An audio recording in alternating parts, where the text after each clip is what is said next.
Bienvenue dans le débat. Le torchon brûle une nouvelle fois entre la France et l'Algérie. Paris va expulser de nouveaux diplomates algériens. C'est une déclaration de Jean-Noël Barrot, le chef de la diplomatie française.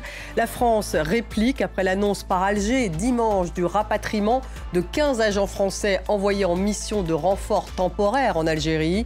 La France avait convoqué le chargé d'affaires algérien à Paris pour dénoncer la décision injustifiée et injustifiable d'Alger. La réponse est ferme et strictement proportionnée, a lancé le ministre français des Affaires étrangères.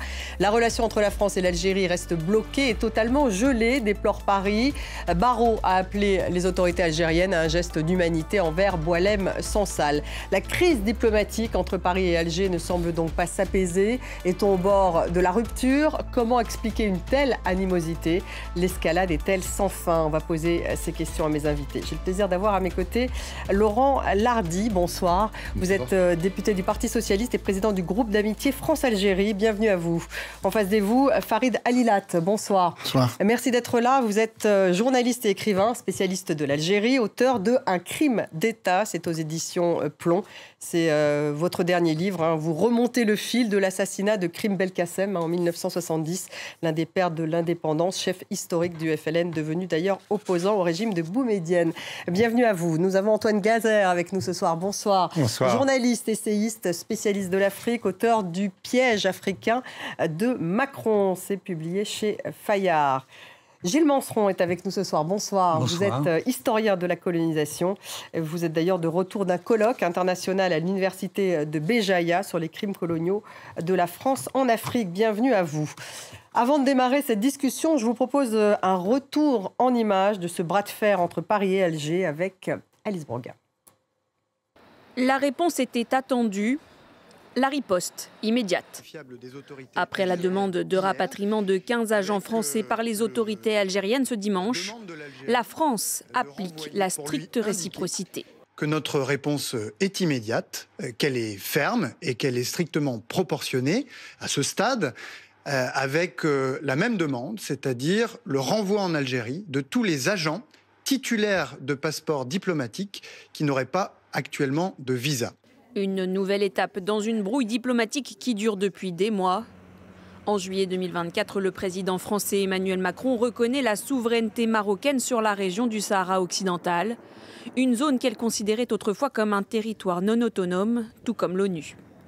L'Algérie voisine y voit une trahison et depuis, les épisodes de tension se multiplient et s'intensifient malgré plusieurs tentatives de réconciliation, comme celle orchestrée fin mars par les deux présidents Macron et Tebboune. Expulsion de fonctionnaires français puis d'agents diplomatiques algériens, les deux pays se rendent l'appareil à chaque occasion. Ces derniers mois, les relations se sont également détériorées avec l'arrestation par l'Algérie de l'écrivain franco-algérien Boualem Sansal pour atteinte à la sécurité nationale.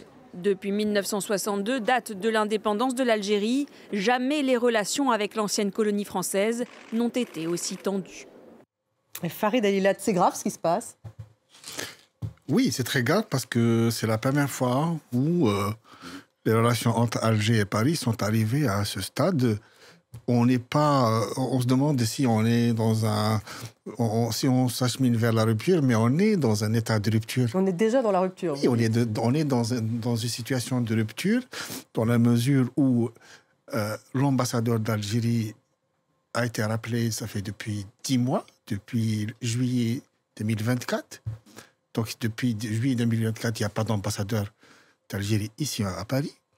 L'ambassadeur de France a été rappelé depuis plus d'un mois. Il n'a pas encore regagné son poste. C'est une situation absolument inédite dans l'histoire des relations algéro-françaises. Inédit, vous dites. Ça n'est jamais allé aussi loin. Jamais depuis ma connaissance, depuis 1962, on est arrivé à ce stade où il n'y a plus de dialogue entre les deux pays. Aujourd'hui, tous les contacts sont absolument rompus. C'est-à-dire, dans la sécurité, dans le renseignement, Oui, d'abord rompus entre les deux présidents, rompus entre les services de sécurité, rompus entre le ministère des Affaires étrangères et algérien, le ministère El Quai d'Orsay. Donc tous les contacts sont rompus. Donc on est dans un état de rupture diplomatique. Laurent Lardy, vous qui revenez d'Algérie, vous avez ressenti cette rupture sur place, j'imagine. Alors, pas exactement, puisque le déplacement que nous c'est un déplacement parlementaire, donc nous sommes des représentants du peuple français, et c'est à ce titre qu'on allait en Algérie. Donc, c'est de la diplomatie parlementaire, c'est quelque chose de très différent de la diplomatie d'État, bien entendu. Donc, c'est pas tout à fait le même cadre. On est allé en Algérie pour commémorer le massacre de Sétif, le jour de son anniversaire. Je crois qu'il faut... Le 8 mai, donc. Oui, donc le 8 mai, tout à fait. Il faut faire attention à une chose, c'est que on est effectivement dans une situation de crise, et vous l'avez dit parfaitement, tout à fait inédite, et il y a une escalade récente. Donc, et effectivement, on n'est jamais allé aussi loin.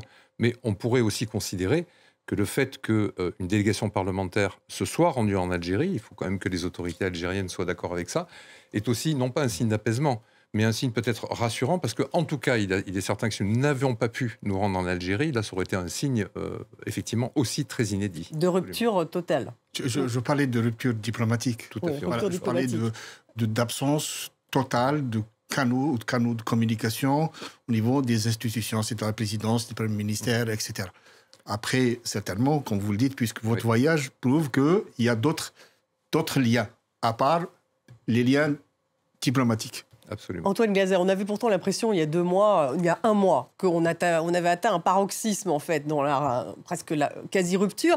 Et là, ça recommence, effectivement, 15 diplomates renvoyés chez eux. C'est très difficile. Moi, je ne suis pas un spécialiste de l'Algérie, mais on comprend bien qu'on est dans une situation totalement nouvelle, parce que ce n'est pas une partie, ce n'est pas France-Algérie qui est en train de se jouer. C'est vraiment France-Maroc-Algérie. D'abord, ça veut dire la France au Maroc est en train de faire des très gros efforts depuis la reconnaissance par la France de la marocanité du Sahara occidental.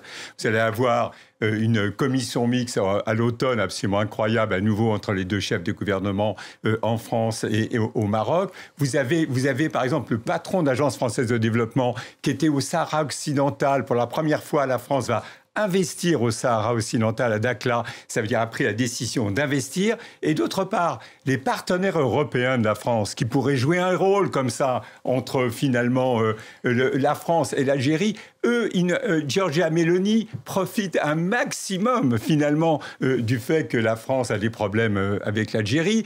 Son plan sur l'Afrique, Mattei, c'est le plan de l'ancien patron du pétrole Mattei qui avait soutenu dans le temps le FLN.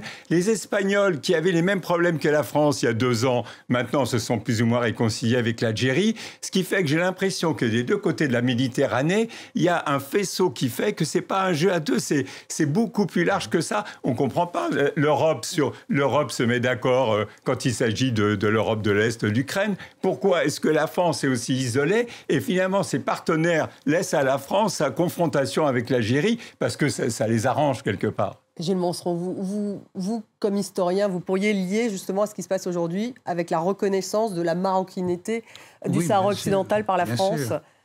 Ça a joué, cette décision du président de la République de rompre avec l'orientation de la diplomatie française qui s'alignait sur les demandes des Nations Unies en faveur d'une autodétermination du peuple sahraoui pour une décolonisation dans l'ancien Sahara espagnol.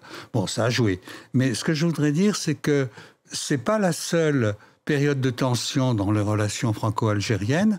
Il y a eu, sous la présidence de Valéry Giscard d'Estaing, par exemple, une période extrêmement tendue qui coïncidait avec une reprise de l'activité d'anciens membres de l'OAS, en particulier à Marseille.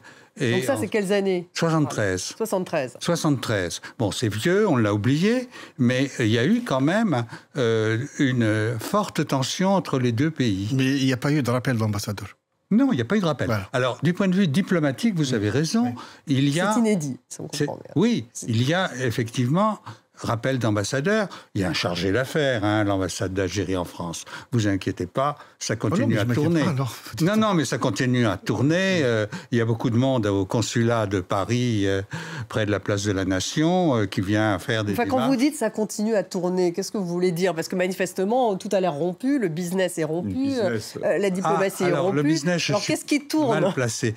Je reviens de Béjaïa, où nous avons été une délégation d'historiens et d'écrivains venant de différents pays africains ou américains, britanniques, français, et nous avons été accueillis les bras ouverts par les universitaires, le recteur, le représentant du ministère des Affaires étrangères et de la Recherche, etc. Donc tout n'est pas gelé. C'est gelé au niveau diplomatique et c'est lié aussi à des tensions internes à notre pays. Car entre M. Retailleau, qui prend des mesures qui vont dans le sens d'une détérioration des relations entre l'Algérie et la France, et d'autres ministres, voire surtout le président de la République et sa majorité, enfin les députés sur lesquels il s'appuyait, il y a des différences. Oui. Donc c'est un problème franco-français. Je pense qu'il faut préciser... Encore une fois, quand on parle de rupture, ce ne sont pas tous les liens qui sont rompus entre la France et l'Algérie. La preuve, vous venez de venir d'Algérie, donc ce ne sont pas les liens qui sont rompus. Il y a toujours des liens qui sont maintenus entre la France et l'Algérie, entre France et l'Algérie. C'est une crise politique et surtout diplomatique. Donc... mais la France ne va pas revenir sur la reconnaissance. En tout cas, Emmanuel Macron ne va pas revenir sur la reconnaissance de la marocanité du Sahara occidental. Alors, pour comprendre cette crise, donc, il faut revenir à la genèse. Donc, la genèse, c'est la décision de Macron de soutenir la souveraineté du Maroc sur le Sahara occidental. Il ne va pas revenir dessus. Voilà. Alors, pour comprendre un peu ce qui s'est passé, c'est que Macron rencontre Tebboune à Bari, au marge du sommet du G7, et c'est là où il lui annonce sa décision. Il lui dit « Je vais annoncer prochainement, dans une lettre, le soutien de la France aux souverainetés marocaines. » Donc il avait annoncé au préalable au président Tebboune. Oui, bien sûr. Il lui a dit, et le dialogue entre les deux hommes a été très, très, très tendu. Tebboune lui dit, parce qu'il se tutoie, il lui dit, si tu fais ça, tu vas perdre l'Algérie. Et il lui dit encore, si tu fais ça, je vais te rentrer dedans. Donc il y a déjà un clash entre les deux hommes avant l'annonce officielle. Et donc, le président algérien conçoit cette décision de la France comme une trahison personnelle, parce qu'il estime qu'il a bâti une relation d'amitié, de confiance, de dialogue avec Macron. Donc pour lui, c'est un coup de poignard dans le dos. Et ensuite, c'est une trahison, c'est la France qui trahit l'Algérie. Et c'est de là qu'a démarré cette crise. Et ensuite, à cette crise, c'est enquisté d'autres. Après, c'est allé, effectivement, il y a une sorte d'escalade. Les OQTF, ensuite l'incarcération de Barham Sansal, après l'affaire Amir DZ. Et maintenant, on arrive aux expulsions et on se demande quelle sera la prochaine étape. Donc on ne va pas du tout vers une désescalade, en tout cas, c'est ce que vous décrivez pour l'instant. Oui, mais je crois que le tableau figé à l'instant T, c'est quand même un tableau, pour moi, quand même plus nuancé. Je pense qu'au niveau des États, il y a des relations qui sont effectivement très difficiles, mais aujourd'hui, je n'ai aucun doute sur le fait que la coopération dans le domaine militaire continue comme avant, que la coopération vous n'avez aucun doute là-dessus. De la lutte antiterroriste continue exactement comme avant. Mais il n'y a plus de concertation entre les deux partenaires sécuritaires.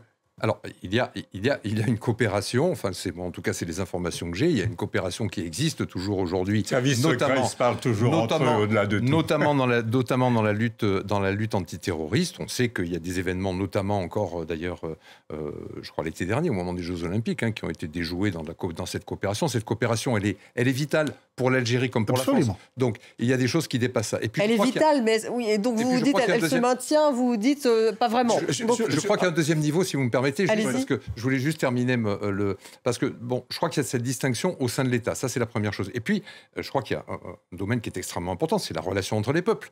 Aujourd'hui, les relations entre les Algériens et les Français sont denses, elles sont capillaires, elles sont millionnaires. C'est des millions de Français qui, chaque jour, ont des relations avec des Algériens et inversement. Et ça concerne, c'est des familles, c'est des gens qui s'aiment, mais c'est aussi des gens qui travaillent ensemble.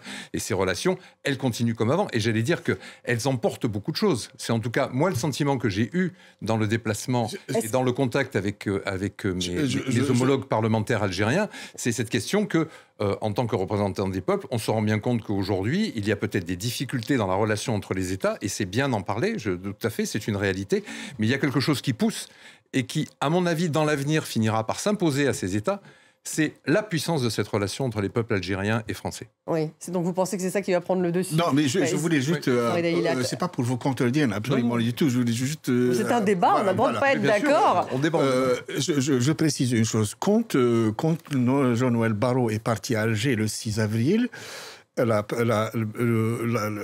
président algérien a dit « Nous allons reprendre immédiatement la coopération en matière de sécurité ». Ça veut dire que la coopération était rompue. OK ? Donc elle a repris ? Et qu'est-ce qui s'est passé ?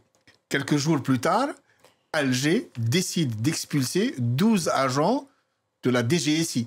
C'est-à-dire que, là aussi, c'est le message, on coupe la coopération en matière de sécurité.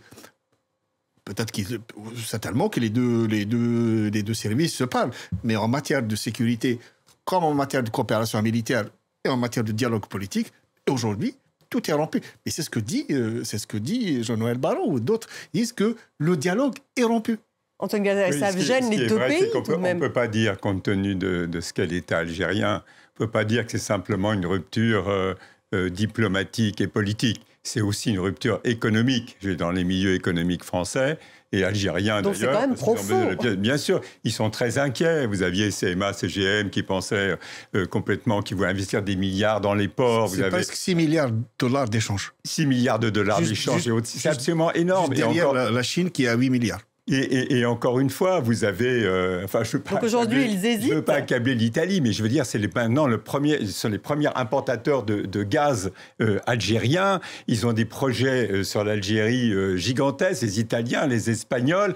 On ne peut pas dire qu'il y a aussi une solidarité européenne. Donc cette crise est toxique pour le business. On ne peut pas dire que c'est simplement... Mais de toute façon, entre services, quand il y a un clash diplomatique et politique entre deux pays, c'est vrai que c'est souvent les services secrets. Et là, apparemment, les Algériens ont ciblé la DGSI parce que c'est ministre de l'Intérieur avec Bruno Retailleau. Par contre, c'est vrai que sans doute que la DGSE, elle, continue à travailler pour la lutte antiterroriste. C'est ces choses-là. Mais je veux dire, l'essentiel des relations, c'est quand même dramatique. C'est dramatique et je ne vois pas comment ça va s'arranger. Encore une fois, parce qu'actuellement, vous avez un lobbying marocain en France, avec les ingénieurs, etc. C'est extrêmement important. Vous allez avoir une visite du roi du Maroc gigantesque à la fin de l'année ou au début de l'année prochaine. Et donc, ça va encore plus hérisser le pouvoir Mais est-ce algérien. que ça veut dire qu'il fallait choisir pour la France, l'Algérie ou le Maroc? Mais parce que Emmanuel Macron, il a eu la pression pour les TGV, il a eu la pression du business français qui dit regardez, les Espagnols et les Allemands sont en train de faire tout le business maintenant au Maroc et on n'a plus rien. Et c'est vrai qu'Emmanuel Macron s'est tellement engagé en Algérie en 2022 quand il est allé avec tous ses ministres, ses chefs d'état-major, son patron de la DGSE, ils étaient face à face avec un super déjeuner. Ça s'était jamais fait entre la France et l'Algérie. Jamais vu avant. Mais justement, Gilles Manceron, il avait l'air d'être un peu déçu, Emmanuel Macron, finalement, de l'impact sur cette commission de mémoire, ce travail mémoriel fait en France, avec d'ailleurs des Algériens. Il me semble que c'était une commission mixte. Bien ça sûr. qui est très nouveau.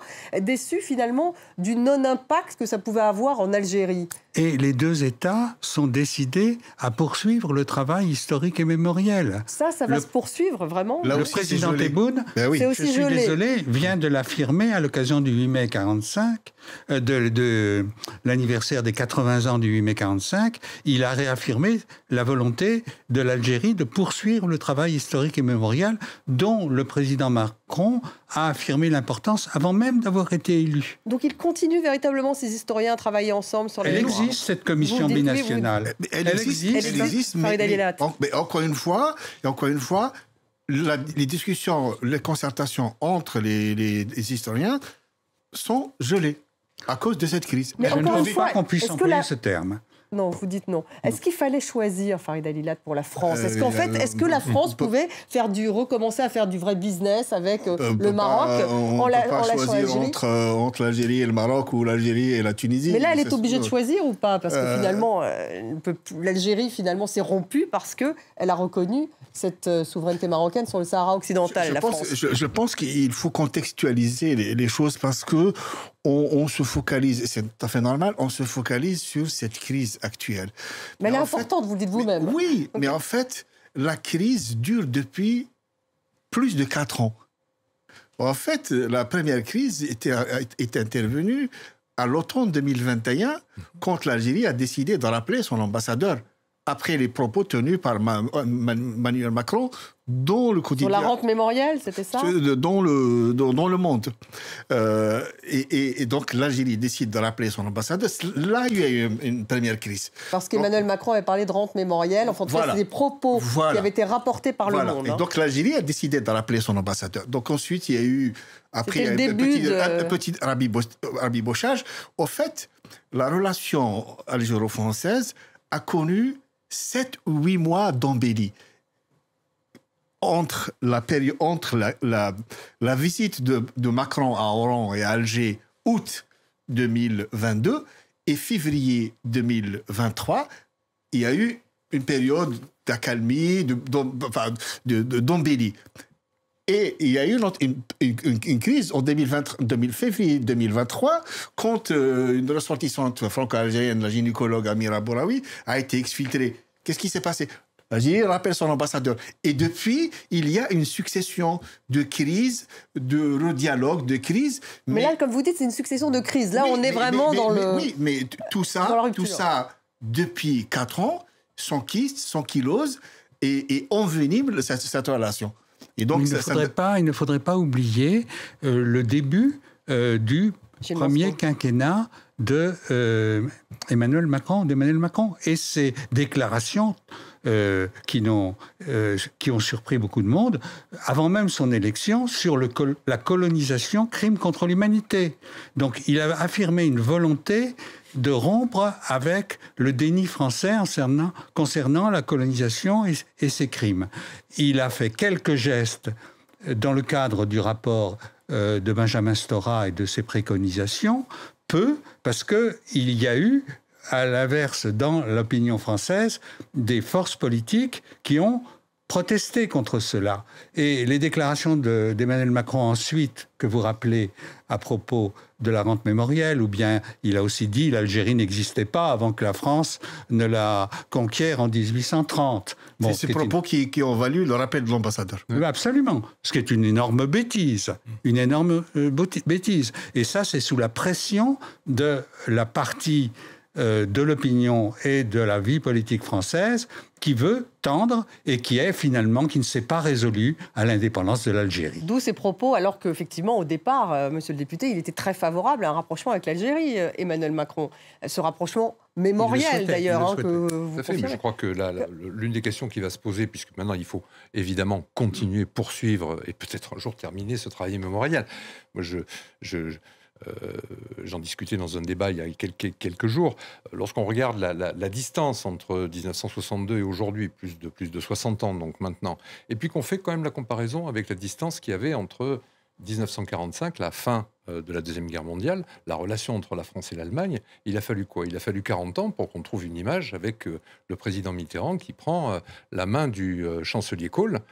Et ce jour-là, moi en tant que Français, j'ai eu le sentiment qu'on avait véritablement tourné une page. Il pouvait rester bien des résidus, mais on avait tourné une page. En 40 ans, ce travail a été fait. Donc je crois qu'il faut s'interroger aussi sur la méthode, d'une certaine manière. Parce que, la méthode de qui? Parce que lorsque le président Macron dit, au début de son premier mandat, effectivement, que met en responsabilité le colonialisme, oui, mais il faut aussi creuser cette question. C'est-à-dire que le colonialisme, il faut le mettre en cause comme un projet anti-républicain. C'est-à-dire que c'est celui sur lequel peuvent se retrouver, finalement, toutes ces mémoires qu'on met en concurrence. Parce que lorsque vous allez dire « ce sont les rapatriés d'Afrique du Nord », on va vous dire « mais vous oubliez les Harkis, vous oubliez les Juifs d'Algérie, vous oubliez les Algériens révolutionnaires, vous oubliez, etc. etc. » Mais alors que les appeler, par exemple, aussi. Mon père a été appelé en Algérie. Donc, à un moment, c'est de considérer que l'ensemble de ces groupes mémoriels sont d'abord les victimes du colonialisme et que peut-être c'est là que la France est en train de louper un peu le coche et peut-être commencer à se poser la question de savoir s'il n'y aurait pas une autre méthode plutôt que de toujours rajouter des morceaux et de dire bon, on va donner ça, on va reconnaître ça, on va reconnaître ça. On a l'impression que c'est le tonneau des Danaïdes, on a l'impression que c'est infini ce travail-là. Mais en tout cas, vous remettez en question la méthode d'Emmanuel Macron, en fait, dans cette approche mémorielle. Je ne sais pas si on va dire que c'est la méthode d'Emmanuel Macron. En tout cas, c'est la méthode qui a été développée jusqu'à maintenant et qui, à mon avis, mériterait d'être regardée avec un autre œil et peut-être un œil relativement neuf. Mais on doit le faire avec les Algériens. Oui, on doit le faire avec les Algériens. C'était ça l'idée d'Emmanuel Macron. Mais ces mauvaises relations... Est-ce que le problème, c'est que finalement, cette mémoire dont vous parlez en Algérie et en France, elle est différente. Et politiquement, on va avoir un langage différent. Donc c'est peut-être ça, cette différence qui font qu'après un progrès... Qu'il faudrait travailler. Et quand on... travaille avec des historiens algériens, on arrive facilement, avec des débats, avec des engueulades parfois, et c'était le cas récemment dans ce colloque de Béjaïa, mais on est arrivé à une déclaration commune, à un appel commun demandant la reconnaissance par la France des crimes qu'elle a commis pendant la colonisation, et cette question est vraiment centrale. Mais l'Algérie ne souhaitait pas en plus des excuses. Non, aussi, non, il ne parle pas vraiment d'excuses, il parle de reconnaissance. À titre officiel, les Algériens n'ont jamais demandé la repentance. Ils ne demandent pas la repentance, ils demandent juste la reconnaissance de ce massacre. La reconnaissance, c'est essentiellement cela. Il ne faut pas qu'on se trompe. Et je voulais juste ajouter un mot sur le fait que cette position de non-reconnaissance de la part de la France, si elle s'y accroche, nuit à son... prestige international. Un petit peu comme, je suis historien, à la fin de la guerre, eh bien, elle devenait très impopulaire, la guerre qu'elle menait en Algérie. Aux Jeux Olympiques de Rome en 1960, quand le drapeau français montait en haut du mât, eh bien, il y avait des sifflets dans le stade. Voilà, à cause de la guerre d'Algérie, pas du tout à cause du champion qui venait de remporter une médaille. Donc, il y avait une impopularité dont le général de Gaulle a sorti la France, en faisant l'indépendance, en acceptant l'indépendance de l'Algérie. Donc il y a tout effectivement ce travail mémoriel non abouti. Et puis, il faut rappeler que l'écrivain Boualem Sansal est toujours emprisonné. Il a été arrêté le 16 novembre à Alger. Jean-Noël Barrot s'est exprimé. Il appelle à un geste d'humanité. On l'écoute. Eh bien, écoutez, nous suivons attentivement sa situation. Nous continuons à appeler, étant donné sa situation de santé. Et certains évoquaient un éventuel droit de grâce. Oui, nous appelons les autorités algériennes à un geste d'humanité. C'est à mon avis la moindre des choses. Un geste d'humanité, Antoine Glaser. En fait, c'est ce que demande la France. Donc, ça veut dire une grâce présidentielle. La difficulté quand même majeure, c'est qu'on est en politique intérieure des deux côtés de la Méditerranée. Tout à fait. Absolument. Autant ici que de l'autre côté de la Méditerranée. Je veux dire, président Tebboune, il a besoin pour l'armée, a absolument besoin aussi de se sentir solidaire. Les services de renseignement, c'est encore beaucoup plus important qu'ici. Et ici, il y a une telle situation en politique intérieure que, je veux dire, c'est pas, on dit une crise diplomatique entre l'Algérie et la France, pas du tout. C'est des problèmes de politique intérieure, je suis d'accord. Il y a plus de franco-français que de franco-algériens. Et c'est la même chose aussi. Vous voulez parler de Retailleau, d'ailleurs, qui est un peu l'obsession c'est pas parce que là... Alors, parce que si vous rentrez dans le détail, on va vous expliquer que les 13 diplomates français, ils avaient un visa. Depuis 2013, ils pouvaient rester 90 jours. On va rentrer dans des arguties diplomatiques et autres, mais ça n'a rien à voir. On est en politique intérieure. Et c'est pour ça que je ne vois pas, franchement, à court et moyen terme, comment cette affaire-là peut se résoudre ou comment les relations peuvent reprendre. Même au niveau des deux chefs d'État, tellement... On est en politique intérieure. Farid Alilat, et en même temps, les filles, donc Nawal et Sabia, les filles de Boualem Sansal, elles affirment que leur père est otage d'un contentieux qui ne le concerne pas. Donc en fait, lui paye ce qui se passe. Je voudrais préciser quelque chose. D'abord, la place de Boualem Sansal n'est pas en prison. Jamais il n'aurait dû être jeté en prison. Les propos qu'il a tenus ont choqué une partie de ses compatriotes et on peut le comprendre légitimement que les propos aient choqué. Mais je pense que sur la position du Maroc selon laquelle le territoire a été tronqué sous la colonisation française. Ça, il faut le dire. Et ces propos ne sont pas conformes à la réalité historique. Cela dit, je pense, et je suis... C'est la raison pour laquelle ils l'ont arrêté. Je pense que on aurait dû gérer l'affaire sociale dans l'apaisement, dans la sérénité. On aurait pu lui demander de s'expliquer sur ses propos, dans l'apaisement, dans la sérénité, sans qu'on le jette en prison et sans que son affaire devienne une affaire politique. Voilà. Mais il a été jeté en prison juste après la reconnaissance par Emmanuel Macron, justement, de la marocanité du Sahara occidental. C'était pas longtemps après. À cause de ses propos. Voilà, ses propos sur le fait que les territoires de l'Ouest algérien appartenaient au Maroc. Parce qu'il faisait beaucoup d'allers-retours en Algérie. Ce qui n'est pas conforme à la réalité historique. Voilà. Absolument. Il a dit des bêtises sur le plan historique. Oui, mais il a critiqué nombre de fois l'Algérie. Encore une fois, rien ne justifie qu'on mette Balam Sansal en prison. On aurait pu régler cette affaire, on aurait pu lui demander de s'expliquer. Même la justice aurait pu lui demander de s'expliquer sereinement, sans qu'on le mette en prison, sans qu'on mette sa santé en danger. Donc il y a bien une volonté de répression, là. C'est une répression. Voilà, c'est une répression. Le cas de Balam Sansal est une répression. Mais pour revenir au mois d'avril, quand il y a eu rabibochage, une reprise de dialogue, ou quand on a décidé d'acter la fin de la crise politique, il était question de régler le cas de Balam Sansal. Donc, il devait passer, parce qu'il a fait appel, le parquet a fait appel, il devait programmer assez rapidement un procès en appel et essayer de sortir la tête haute et régler ce problème. Sauf que ce qui s'est passé, l'escalade a fait que l'affaire Balam Sansal est de nouveau bloquée. Sans doute, de toute façon, tant qu'il y a cette crise... Tant qu'il y a cette crise, il va rester derrière les barreaux. Oui, il restera derrière les barreaux. Je vois pas qu'est-ce qu'il... Et l'Algérie a émis 2 mandats d'arrêt internationaux contre Kamel Daoud. Ça, c'est plus récent, puisqu'il est accusé par une victime de la guerre civile de lui avoir dérobé son histoire dans son livre Ouris. Et c'est la première fois qu'un prix Goncourt fait l'objet de mandats d'arrêt internationaux. Qu'est-ce que ça signifie, Laurent Lardy ? Ça signifie d'abord qu'effectivement, on est arrivé à un point de crise dans lequel je pense que le cas de Boualem Sansal est maintenant clairement instrumentalisé dans le cadre des difficultés de relations. Je dirais que si on devait mettre en prison tous les gens qui disent des bêtises sur le plan historique, les prisons seraient encore plus pleines qu'elles le sont déjà. Donc là, nous, en tant que parlementaires, en tout cas, très majoritairement, on a voté une résolution pour demander sa libération immédiate et inconditionnelle.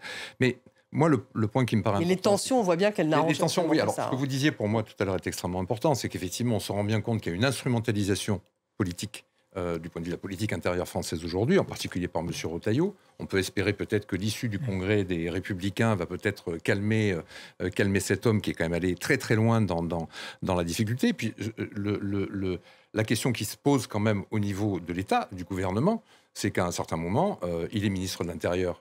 Donc, il n'est pas ministre de l'Extérieur, j'allais dire. Donc, il est aussi entré sur un terrain politique sur lequel on l'a laissé rentrer. C'est-à-dire que Jean-Noël Barrot a effectivement commencé à essayer de siffler la fin de la récréation, puis le président Macron. Mais on voit bien que le ministre de l'Intérieur, Retailleau, il instrumentalise complètement cette crise. Donc, il vient rajouter une couche. Mais ne nous l'aurons pas. Si on enlève cette couche Retailleau, il reste quand même un problème qui est entier et qui est énorme aujourd'hui. Et qui reste une crise profonde dans laquelle je crois qu'est venu se rajouter un étage avec ce que M. Retailleau a pu rajouter là-dedans, mais ça n'est qu'un étage de plus. La crise, elle est déjà, l'immeuble de la crise, il est déjà largement constitué aujourd'hui. Est-ce qu'il n'y a pas une instrumentalisation côté algérien aussi ? Non, bien sûr. Non, mais bien sûr. C'est bien sûr le côté algérien. Je veux dire, mais l'Algérie, c'est quand même un bloc. C'est un bloc, il y a le président Tebboune, mais on ne veut pas dire que ça soit un grand pays démocratique où on puisse discuter. Donc bien évidemment, c'est des décisions politique et ça met la France. Ils connaissent mieux que moi, en tout cas, la politique intérieure française. Ils savent bien mettre les coins là où il faut et taper là où il faut. Après, bien sûr, maintenant vous avez Kamel Daoud aussi qui est poursuivi. Enfin, vous voyez bien qu'ils sont chez eux à Paris. Donc, bien évidemment, vous allez dans une crise politique comme il y a actuellement en France, et bien sûr qu'ils vont tirer l'ensemble des ficelles.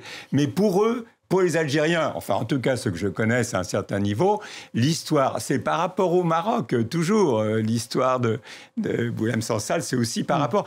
Il y a cette espèce d'obsession.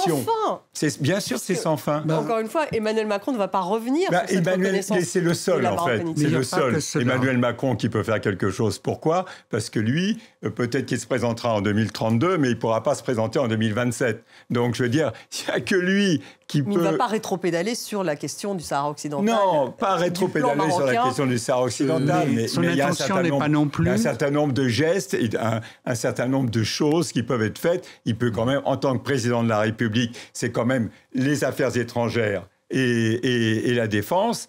C'est là-dessus qu'il a quand même un certain nombre de manettes et de leviers. C'est lui qui peut faire les choses. Gilles Monceron. Oui, l'intention d'Emmanuel Macron n'est pas non plus de renoncer à ses déclarations, d'aborder la question historique et mémorielle entre la France et l'Algérie et la question de la colonisation. Il y a deux faits que je voudrais souligner par rapport à leur importance. C'est d'une part ce qu'il a dit place de l'Étoile, le 8 mai 1945, pour les 80 ans de la capitulation de l'Allemagne nazie. Il a eu une phrase sur les massacres de Sétif, Guelmar, Kherata, Béjaïa, et il a témoigné en cela de son intention de poursuivre sur ce dossier. Deuxième élément, la délégation que les parlementaires français ont envoyée en Algérie, ce qui témoigne d'une entrée en scène d'un autre acteur, les représentants du peuple, qui ont dit votre divergence entre ministres et entre tel ou tel ministre, celui de l'Intérieur notamment, et le président, nous ne devons pas en être prisonniers. Donc ça permet de garder une sorte de lien. Comment la diaspora algérienne en France réagit-elle Farid Alilad de je voudrais juste avant de répondre. Vous demandiez est-ce que Macron ou la France allaient revenir sur la marocanité du Sahara occidental. Voilà. Je pense que les Français ont très très bien analysé et très bien étudié le cas de l'Algérie et de l'Espagne. Qu'est-ce qui s'est passé ? L'Espagne décide de soutenir le plan de la marocanité du Sahara occidental. Qui était leur ancienne colonie, en plus. Voilà. C'était leur ancienne colonie. Qu'est-ce que fait l'Algérie ? Elle décide de rappeler tout de suite son ambassadeur. Crise diplomatique, donc. Crise diplomatique, tout de suite, rappel de l'ambassadeur. L'ambassadeur qui, lui, ensuite a été nommé à Paris, ensuite rappelé. Donc, qu'est-ce qui s'est passé ? Crise politique entre Alger et Madrid. Rappel de l'ambassadeur. Suspension du traité de coopération d'amitié entre les deux pays. Plus le gaz. Le gaz, tout est gelé. On a fermé les robinets, plus de coopération économique. Qu'est-ce qui s'est passé ? Il s'est passé quelques mois et l'Algérie a décidé de nommer un nouvel ambassadeur à Madrid et ensuite rétablissement des relations sans que le Madrid ne revienne sur sa position concernant le Sahara occidental. Donc il y avait autre chose là. Mais l'Espagne, c'est pas la France. Okay. Oui, l'Espagne, c'est la France. Oui, l'Espagne, c'est la France. Mais donc les Français, ils ont très bien étudié. Ils se sont dit, bon, OK. On fait la même chose. Mais pourquoi est-ce que l'Algérie serait plus dure avec la France, alors ? Ou est-ce que ça va se terminer comme ça ? Est-ce que ça va se terminer comme ça aussi ? Il y a 132 ans de colonisation française de ce pays. On a une histoire particulière, la France et l'Algérie. Bien sûr, mais est-ce qu'à un moment donné, effectivement, ça pourrait se terminer comme ça ? Il pourrait y avoir finalement une nomination d'un nouvel ambassadeur et puis c'est reparti. Il devait annoncer la nomination d'un nouvel ambassadeur après la visite de Barrot à Alger le 6. Un nouvel ambassadeur devait être on avait l'impression qu'il y avait un apaisement à ce moment-là. Moi, je voudrais préciser une chose. Je pense qu'elle est très, très importante. La relation franco-algérienne repose depuis 2022 sur la relation particulière entre Tebboune et Macron. Les deux hommes ont construit une relation particulière de dialogue, de concertation. Et d'ailleurs, comme j'ai dit, ils se tutoient. Quand les deux présidents se parlent, il y a plein de tensions. Oui, d'ailleurs, il y a eu un coup de fil. Il y a eu un fameux coup de fil. On a pensé qu'il allait tout résoudre. Dès que les deux présidents se parlent, il y a tout de suite la tension relâche. Et la preuve, c'est ce qui s'est passé. Le 31 mars, les deux présidents se sont parlé. Bon, ça n'a pas duré longtemps, ça n'a pas duré longtemps. Donc, quelque part, la relation franco-algérienne est aussi otage de la relation entre les deux hommes. Est-ce que vous savez que pour le meilleur ou pour le pire, elle est otage de cette relation? Je pense que pour le moment, c'est pour le pire. Ils ne se sont pas parlé pendant 8 mois. Les deux présidents ne se sont pas parlé pendant 8 mois. Ils ne se sont pas parlé depuis juin 2024 jusqu'au 31 mars 2025. Et donc, quand les deux présidents ne se parlent pas, tout est bloqué. Surtout en Algérie, où le pouvoir est centralisé, et tout est centralisé autour du président. Et donc, on fait un tour de table, là, Laurent Lardy. Comment ça va se terminer là? Vous voyez une sorte de désescalade possible ou pas du tout? Moi, je suis optimiste. Oui. Je suis optimiste. Mais donc, à un moment donné, il y aura un nouvel ambassadeur. Je crois qu'il y a une... Vraiment, moi, je voudrais sortir de la difficulté des relations diplomatiques actuelles pour redire quelque chose qui me paraît vraiment fondamental. C'est que je crois que... Vous savez, je viens de Marseille. Moi, je suis né à Marseille. L'Algérie à Marseille, elle est présente partout.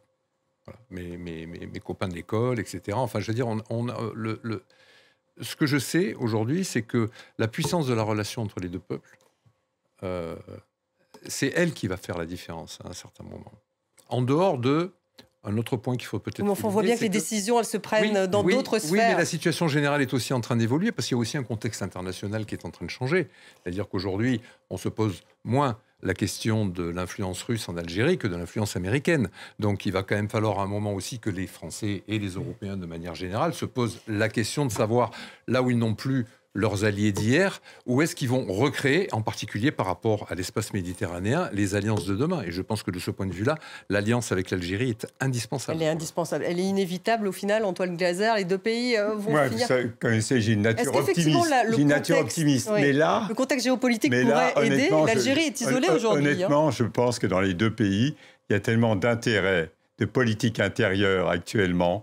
En plus, la seule chose qui peut faire beaucoup changer les choses en Algérie, c'est la baisse du prix du pétrole, parce que, je veux dire, l'Algérie, ils vivent beaucoup des réserves de gaz. Du contexte géopolitique. Et du contexte géopolitique. Mais tel que ça, ce qui se passe actuellement, et aussi des autres Européens, où il n'y a aucune solidarité vis-à-vis de la France, je pense que comme ça arrange aussi l'Algérie de plutôt faire du business avec les Italiens et les Espagnols, je veux dire, ça permet de régler des histoires avec la France, des histoires qui remontent à des années, des décennies de colonisation. Donc, je vois pas la sortie actuelle. Ah, vous n'avez pas la sortie actuelle. Votre Gilles Manseron, là-dessus? Elle est inévitable à terme. Oui. Est-ce que ça voudrait dire une libération, par exemple la libération de Boualem Sansal, une grâce présidentielle, ça pourrait tout résoudre, non? Où le président de la République et l'opinion publique française dit à M. Retailleau, calmez-vous. Oui, si vous voulez. Tout ne repose pas, j'imagine, quand même sur le ministre de l'Intérieur. Mais un mot, justement,